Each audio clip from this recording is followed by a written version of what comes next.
Guys, part 2. So, ito na yung ginagamit natin blush. Maganda siya yung pagka-color niya. Pero, kalahati ng face ko na lang ito.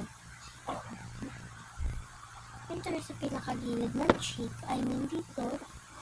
Then, next naman ay, wait. Ano ba ito? This one. Wait. Pindutan yun kasi guys. So, wala. Ganda niya guys. So, ito yung pang blush. Dito naman siya pang nilalagay. Tapos, ilagay natin siya. Maganda yung pagkihit. Maganda niya guys. Meron siyang unti-unti. Hindi yan lumigay sa.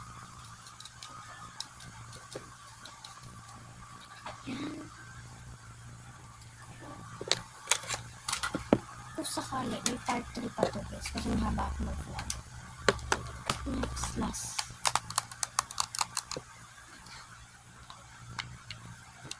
Ito yung favorite ko.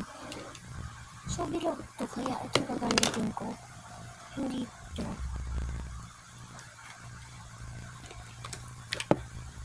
Kasi bilog ito.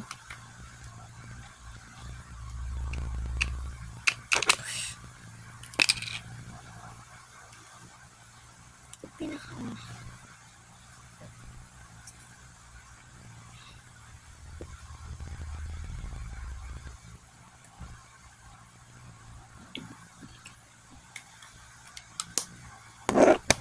So, ayan.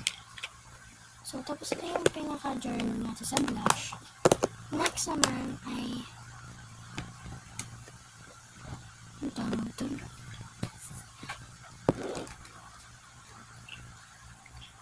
May tawag kasi ako dito na.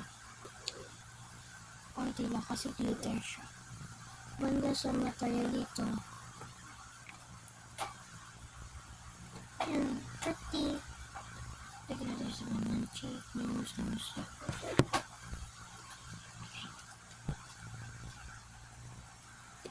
Okay.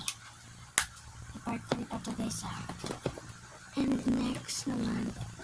Kalimutan ko siya na foundation. Shit. So, nalagyan natin siya ng foundation. Hindi lang. Okay, na ito.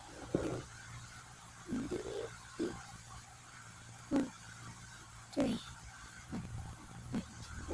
5 lang kasi ayoko masyadong foundation nito. So, yun lang. Part 3. Bye-bye!